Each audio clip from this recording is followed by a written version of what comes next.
बिस्मिल्लाहिर्रहमानिर्रहीम। अस्सलाम वालेकुम नाज़रीन, उम्मीद करता हूँ कि आप जहाँ भी होंगे खैर वाफियत से होंगे। पाकिस्तान में इलेक्शन भी हो चुका है, वजारतें भी कन्फर्म हो चुकी हैं, वज़ीर आज़म भी मुंतखब हो चुके हैं, सदर भी बन चुके हैं। लेकिन इस सब के बावजूद अभी तक इलेक्शन के जो रिजल्ट्स हैं वो आ रहे हैं और ये सिलसिला अभी तक जारी है। ये हमारा, इसको आप कौमी अलमिया समझें या हमारी बदकिस्मती समझें, हमारे सिस्टम का इसको फेलियर समझें, बहरहाल अभी तक रिजल्ट्स आ रहे हैं। इलेक्शन कमीशन को दरखास्तें मसूल हुई थी, काफ़ी सारे हलकों में दोबारा रिकाउंटिंग की गई और रिकाउंटिंग का सिलसिला भी जो है अभी जारी है। रिकाउंटिंग से ये हुआ कि जो पाकिस्तान तहरीक इंसाफ के उम्मीदवार जहां जहां जीते हुए थे वहां वहां दोबारा रिकाउंटिंग करके वहां से उनको हरा दिया गया। यानी कि ये सारा इलेक्शन जो है वो सिर्फ और सिर्फ एक जमात को साइड पे लगाने के लिए इस इलेक्शन का जो ड्रामा है वो रचाया गया। इलेक्शन से कबल क्या हुआ, एक खास जमात को जो है वो तख्ते मश्क बनाया गया और उसके ऊपर जो है वो मुख्तलिफ किस्म की मुसीबतें खड़ी की गई।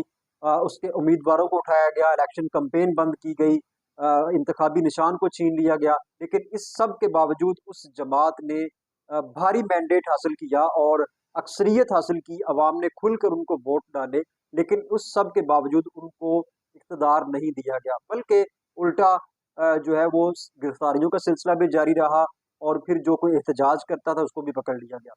तो अभी इलेक्शन के बाद भी अभी जो हुकूमत भी बन चुकी है, लेकिन इस सब के बावजूद फिर उसी खास जमात को जो है वो निशाना बनाया जा रहा है। इससे कबल एहतजाज हुए धांधली के खिलाफ, पाकिस्तान तहरीक इंसाफ की जानब से किए गए, वहाँ भी बड़ी बड़ी शख्सियात को जो है वो गिरफ्तार किया गया और बेइज्जती के साथ उस उन शख्सियात को जलील करके जो है वो उनको गिरफ्तार किया गया। और मेरे ख्याल में इस तरह ट्रीट किया जा रहा है कि जैसे ये लोग पाकिस्तानी नहीं है, ये लोग जो है वो मुल्क दुश्मन हैं। और मुल्क दुश्मनों से भी शायद इस तरह का सलूक ना किया जाए, क्योंकि पाकिस्तान के अंदर बहुत सारे मुल्क दुश्मन आए और उनको बाइज्जत बरी कर दिया गया। मेरी मुराद कुलभूषण यादव है, इसके साथ साथ रेमन डेविस का केस आप देख लें।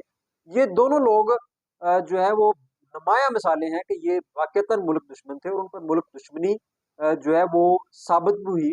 और वो जो है वो बाहर से आकर पाकिस्तान के अंदर उन्होंने तकरीबकारी की और मुख्तलिफ कार्रवाइयों में भी वो मुलव्वस थे। लेकिन इस सब के बावजूद उनको बाइज्जत तरीके से जो है वापस कर दिया गया। लेकिन अपने मुल्क के लोग जो इस मुल्क के हैं, मुहिब वतन हैं, इस मुल्क के अंदर रहते हैं और उनको इस तरह की तकलीफें और अजियतें देना, मेरे ख्याल में ये हमारी बदकिस्मती ही है। बहरहाल PP 100 जड़ावाला का हल्का बड़ा अहम तरीन है पंजाब असम्बली का, जहाँ पाकिस्तान तहरीक इंसाफ के हमायती याफ्ता उम्मीदवार चौधरी उमैर वसी साहब और उनके मद्दे मुकाबल थे पाकिस्तान मुस्लिम लीग नून के खान बहादुर डोगर साहब।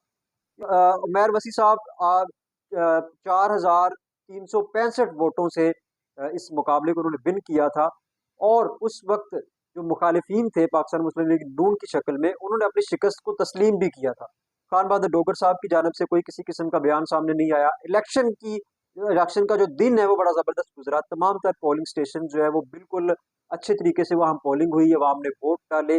कहीं किसी किस्म का कोई भी धांधली का जो है वो दूर दूर तक कोई नामो निशान नहीं था।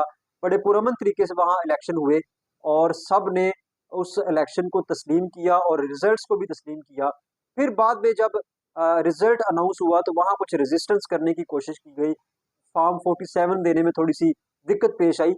लेकिन तखीर के साथ दिया गया 47 फॉर्म 47, लेकिन दे दिया गया। बहरहाल ये डिक्लेयर हो गया कि उमैर वसी साहब जो है वो विन कर गए हैं PP 100 का हल्का। लेकिन दोबारा से कुछ दिनों के बाद खान बहादुर डोगर साहब की जानब से एप्लीकेशन दी गई कि यहाँ धांधली हुई है, आप इसको, इलेक्शन कमीशन को कहा गया कि दोबारा इसकी रिकाउंटिंग करे। तो अभी ताज़ा तरीन खबर वहां से वसूल हुई है कि रिकाउंटिंग का अमल जो है वो आज सुबह से जारी है। अभी अफ्तारी की ब्रेक से पहले की जो खबरें हैं, अभी तक कोई ऑफिशियल खबर तो जारी नहीं हुई। बहरहाल गैर मुसद्दका और गैर सरकारी नताइज यही हैं कि खान बहादुर डोगर साहब जो है वो, दो खबरें चल रही हैं। एक खबर के मुताबिक 3,000 की लीड से आगे हैं और दूसरी खबर के मुताबिक 5,000 की लीड से आगे हैं। यानी कि इस PP 100 में भी PTI को बहुत बड़ा जो है वो धचका लगा है कि जहां उनकी जीती हुई सीट जो है वो उनको हरा दिया गया फिर। और उमैर वसी चौधरी साहब जो है फिलहाल गैर मुसद्दका और गैर सरकारी इतलात के मुताबिक उनको जो है वो शिकस्त हो रही है यहाँ। और दोबारा रिकाउंटिंग में खान बहादुर डोगर साहब 3,000 या 5,000 की लीड से जो है वो आगे आ रहे हैं। तो ये हमारा एक, इसको अलमिया समझ लें, इसको हमारी बदकिस्मती समझ लें कि सब कुछ फाइनल हो चुका है।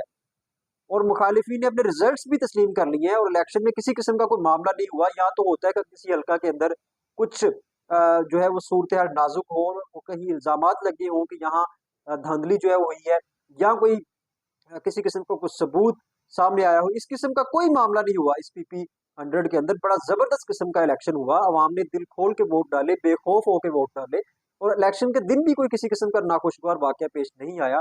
और मजे की बात यह है कि इलेक्शन का रिजल्ट अनाउंस होने के बाद किसी ने किसी किस्म का कोई रोला रप्पा जो है वो नहीं डाला, सब ने उन रिजल्ट्स को तस्लीम किया। लेकिन अभी कुछ देर के बाद दोबारा जो है वो दरख्वास्त दी गई और उस दरख्वास्त का ये नतीजा निकला कि एक जीता हुआ कैंडिडेट उसको जो है वो हरा दिया गया। तो अल्लाह ताला हमारे इस मुल्क पर, हमारे सिस्टम पर रहम फरमाए, दुआई की जा सकती है। बहरहाल जैसे ही कोई मुसद्दका इस हवाले से रिपोर्ट आएगी हम आपको अपडेट करेंगे। तब तक के लिए इजाज़त दीजिए। अल्लाह हाफ़िज़।